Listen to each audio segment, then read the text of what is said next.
Subscribe करें Hindi story box channel को और भी मज़ेदार कहानियाँ देखने के लिए और बेल आइकन को दबाना ना भूलें।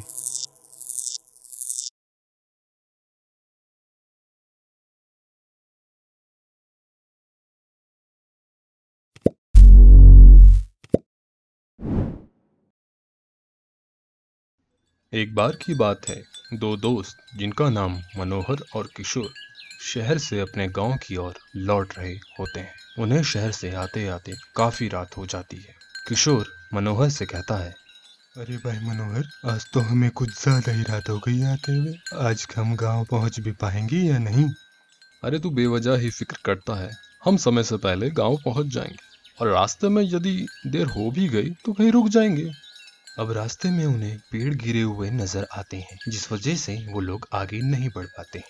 अब वो किसी अनजान रास्ते से अपने गांव की ओर बढ़ रहे होते हैं। रास्ते में उन्हें एक बूढ़ा आदमी मिलता है। बूढ़ा आदमी उन्हें रोककर पूछता है, माफ करना, क्या मैं पूछ सकता हूँ तुम कहाँ जा रहे हो?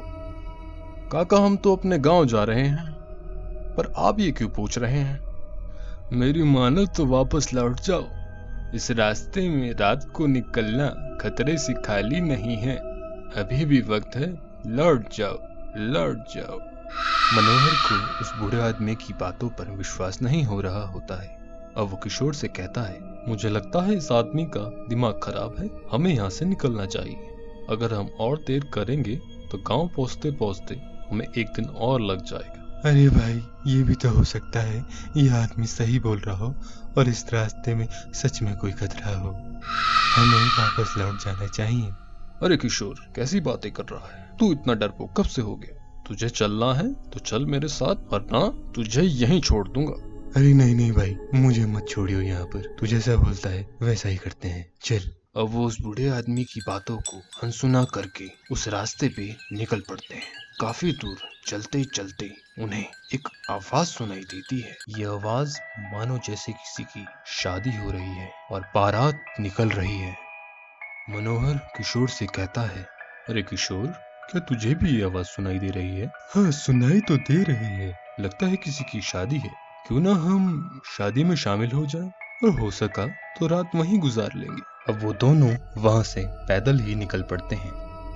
अब वो उस आवाज का पीछा करते हुए एक घर पर पहुंचते हैं, जहां पर शादी की तैयारी चल रही थी और बाराती वहां नाच रहे थे। अब जैसे ही किशोर और मनोहर उस घर पर पहुंचते हैं, उनके सामने एक आदमी आ जाता है और उनसे कहता है, अरे भाई साहब, आइए आइए, स्वागत है आपका। खाना खा के जाइएगा। अब किशोर उस आदमी से कहता है, अरे भाई साहब, एक बात तो बताइए, आखिर ये शादी है किसकी और इतनी सुनसान जगह पर?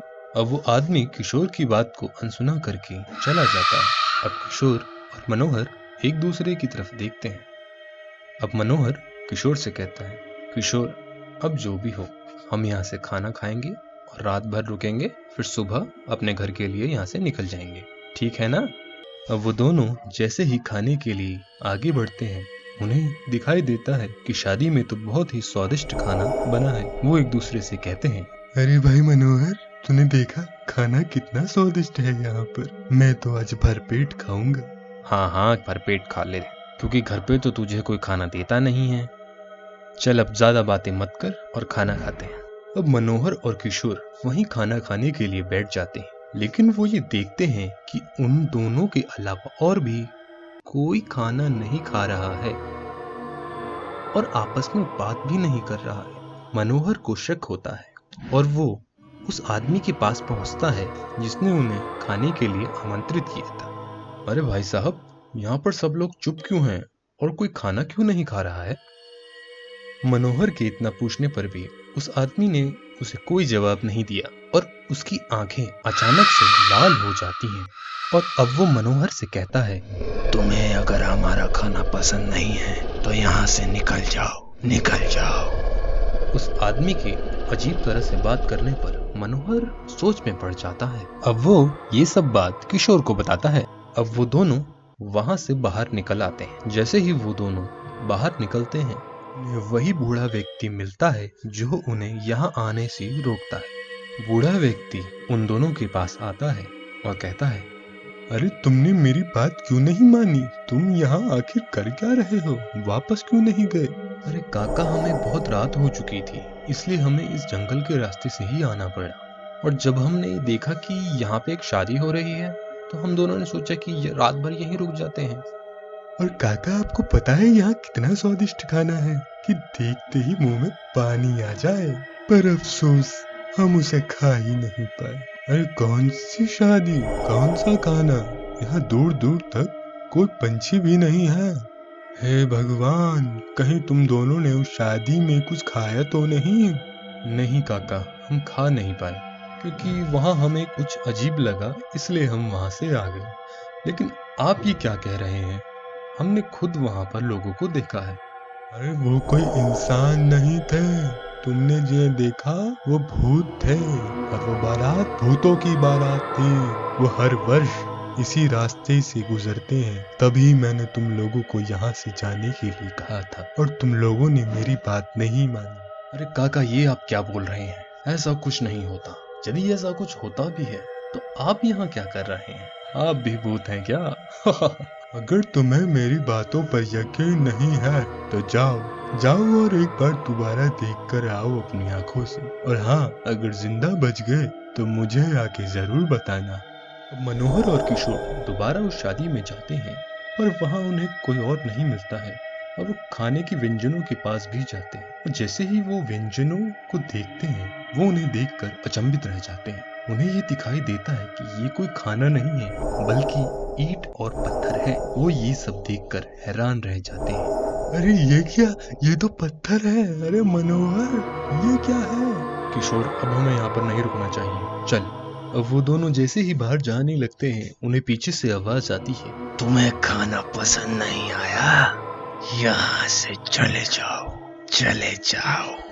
वो जैसे ही पीछे पलट कर देखते हैं, वो लोग जो बारात में आए थे अब वो भूत में बदल चुके हैं और उनकी तरफ बढ़ रहे हैं।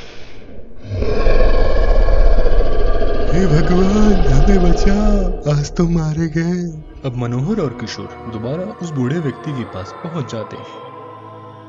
अरे काका, हमें बचा लीजिए, हमें यकीन हो गया है कि वहाँ पर भूत हैं। हम हाथ जोड़ते हैं, बचा लीजिए। अब मनोहर उस बूढ़े आदमी से पूछता है, काका, आखिर ये सब कब से हो रहा है यहाँ? काका उन लोगों को बताते हैं, आज से कुछ साल पहले एक बारात जो इसी रास्ते से निकली थी, किसी दुर्घटना की वजह से उस बारात में जो लोग वो मर जाते हैं और मरने के बाद वो भूत में बदल जाते हैं। और हर साल वो इन्हीं दिनों में रात में नजर आते हैं। जो इंसान उनको देख लेता है वो जिंदा नहीं रह पाता या फिर पागल हो जाता है। अब मनोहर और किशोर उस बूढ़े आदमी से कहते हैं, काका जो भी है, अब हमें आप यहाँ से निकालिए, हम हाथ जोड़ते हैं आप। तो ठीक है, अब मेरी बात ध्यान से सुनो। जब तुम यहाँ से निकलोगे, पीछे से अगर तुम्हें कोई भी आवाज दे, तुम पीछे मुड़कर नहीं देखोगे। एक यही तरीका है, अगर तुमने पीछे मुड़ के देखा तो समझ लो तुम्हारी ये आखिरी रात है। अब मनोहर और किशोर उस बूढ़े आदमी की बात मानकर वहाँ से निकल जाते हैं और पीछे से उन्हें कोई भी आवाज सुनाई देती है तो वो पीछे मुड़कर नहीं देखते हैं। अब वो अपने घर पहुँच जाते हैं। अब किशोर मनोहर से कहता है, अरे भाई मनोहर, आज तो बाल बाल बच गए। मनोहर किशोर की किसी भी बात का जवाब नहीं दे रहा होता है। अब मनोहर किशोर से पूछता है, हम वहाँ से बच तो आए हैं, लेकिन मैं ये जानना चाहता हूँ, आखिर वो बूढ़ा आदमी था कौन जिसने हमारी जान बचाई? अरे भगवान का अवतार था, और क्या, शुक्र मना हम बच गए। अब छोड़ उस आदमी को और आगे की सोच। अब इस बात को काफी समय बीत जाता है। किशोर वापस शहर चला जाता है, मनोहर गांव में ही रहता है। अब कुछ समय बाद गांव में ये खबर फैल जाती है कि मनोहर की दिमागी हालत खराब हो चुकी है और उससे कुछ भी पूछो तो वो केवल उस बारात के बारे में ही बात करता है। अब कुछ दिन बाद जब किशोर गांव वापस आता है, वो मनोहर के घर पर जाता है और उसके घर वालों से पूछता है, ये मनोहर की हालत ऐसी क्यों हो चुकी है? अब मनोहर के पिता किशोर को बताते हैं, जब वो दोनों पिछली बार शहर से वापस आए थे, तब से ही मनोहर की ऐसी हालत है। उससे कुछ भी पूछो तो वो बारात के बारे में ही जिक्र करता है। अब किशोर मनोहर के पिता से कहता है, हे भगवान, जिसका डर था वही हुआ। क्या हुआ? तुम ऐसे क्यों बोल रहे हो? आखिर क्या हुआ था? बताओ मुझे, बताओ आखिर क्या हुआ था। अब किशोर मनोहर के पिता को सब कुछ बता देता है कि कैसे वो पिछली बार जब गांव में आए तो उस बारात में वो जाते हैं और उन्हें क्या दिखता है, वो सब कुछ उसके पिता को बता देता है।